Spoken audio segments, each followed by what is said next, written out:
This is Zaunstar reporting for Atheism TV, and today we have a special interview with our guest here, dprjones.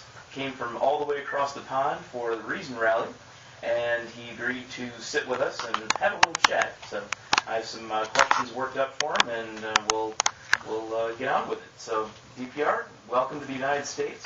Thank you very much. It's a pleasure to be here. Excellent. So it's your first time in the U.S., right? It is, yes. First time ever. Okay, great. So what are your impressions of the United States in general? I mean, I know you've only seen a very small slice of it so far, but what, if anything, has really jumped out at you in terms of our culture and our people or language or whatever? It's the small things that stand out. And the one thing that I've been most impressed with is that when you cross the road, I mean, obviously we have light signals for pedestrians as well, but what we don't have is a little clock that tells you how quick you've got to get over the other side of the road before you get mowed down. In England, all we have is just red and green. So yep. that's about. And also, coming into the hotel lobby, I noticed there are free bags to put your umbrellas in. We don't have that in England. So there's two things that stand out. Wow. I'd say trivial things, but you know, driving on the wrong side of the road, that's obvious. Wow. But it's as I say, that clock to tell you how quick to get across the road. I love that. I'm going to see if we can get that in England. Good luck. Well, and so is there anything about the people in general? Anything? I was expecting, particularly here, people to be fairly generous and with welcome and everything, and that's exactly what I found. So far it's been good fun. Good. Glad to hear it. So yeah, we try to be good hosts. You know, we do our best. You're doing well so far. Excellent. So I know that obviously being on YouTube and being in this community, if you want to call it that, of ours, there's a lot that goes on with U.S. politics. Now, obviously, your first time over on this side of the Atlantic, but I know that in other countries, especially, they follow U.S. politics much more closely than the reverse.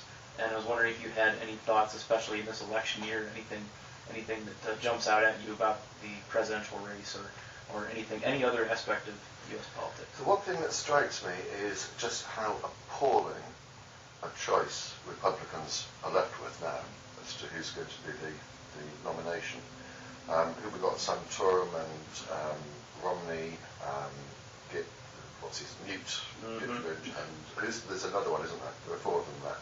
Yes. And they're all absolutely appalling. Ron Paul. And can you put a cigarette paper between them on policies? I very much doubt it.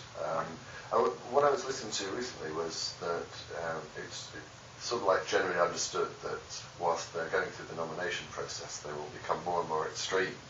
Once they've won the nomination, they then sort of like move slightly further back into the more liberal, electable sort of policies. But no, I think it's a pretty shabby outlook when those are the choices you're going to be left with. Well, one of those four is going to be the candidate, and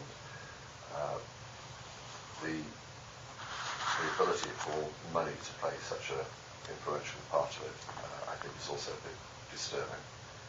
It doesn't really indicate that it's a particularly democratic system. But look on the bright side, given the fact that all of the Republicans are so appalling, it may help Obama get his second term. Could very well be. And actually, and to your point also about running to the right, and then as you get the nomination for the Republican in the Republican primary, that they go back to the center to try to be electable. There was a comment recently, actually, that Romney said something about an etch-a-sketch. Yes. You just erase. You're just like, oh, I'm just a new person now. Now that you know. I think that was directed at. I can't remember who it was directed at, but it was specifically in relation to some specific policies, and I think it was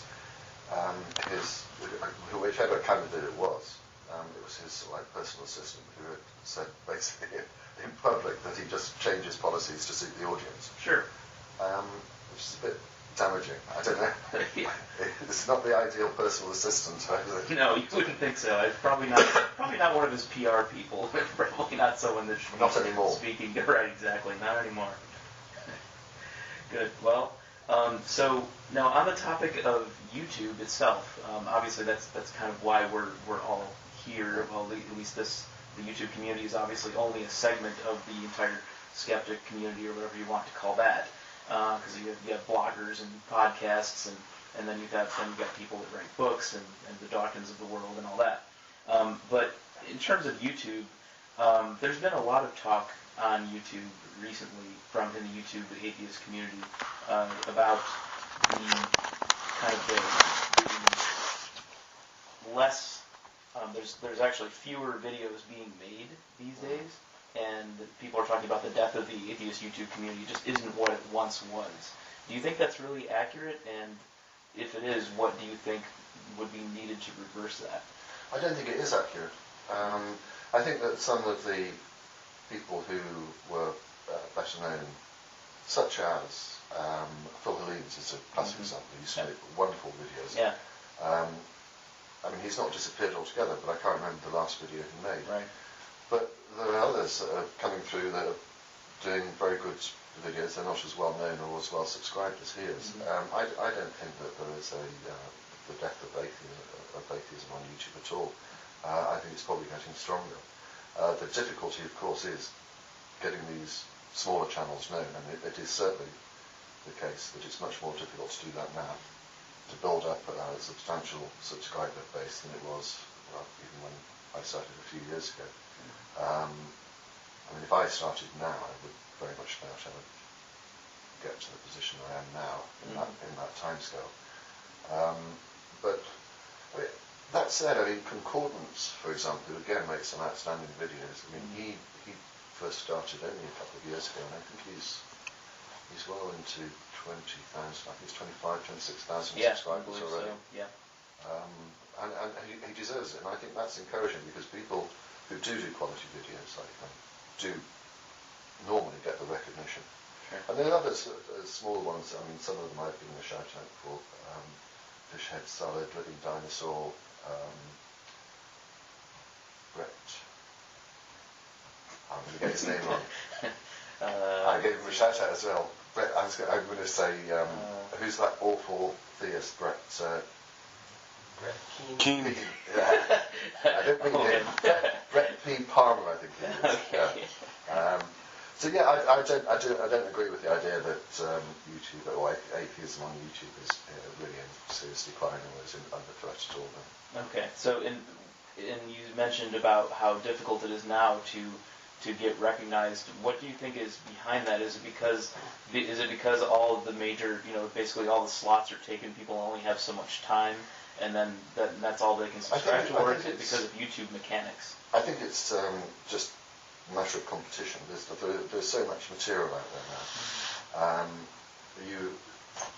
As I say, the position a couple of years ago, it's not what it is now. I mean, and I think YouTube partly is responsible. It is undoubtedly it's tweaked its algorithms to hide new channels and videos that don't make them any money or don't get as many views.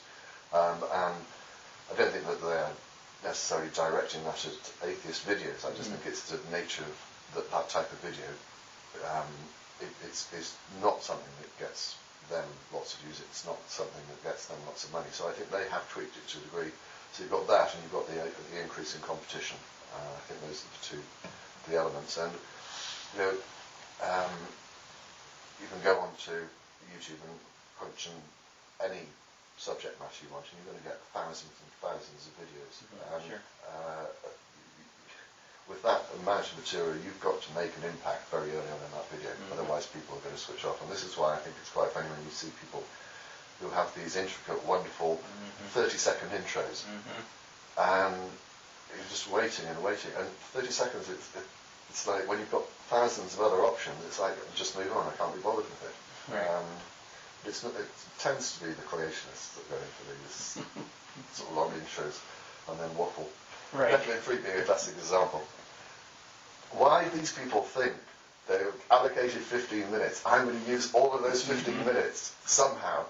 So they spend 3 minutes getting to a point, they spend the next 5 minutes repeating the point, and the last remaining minute repeating what they've said, and it just goes on. It's tedious.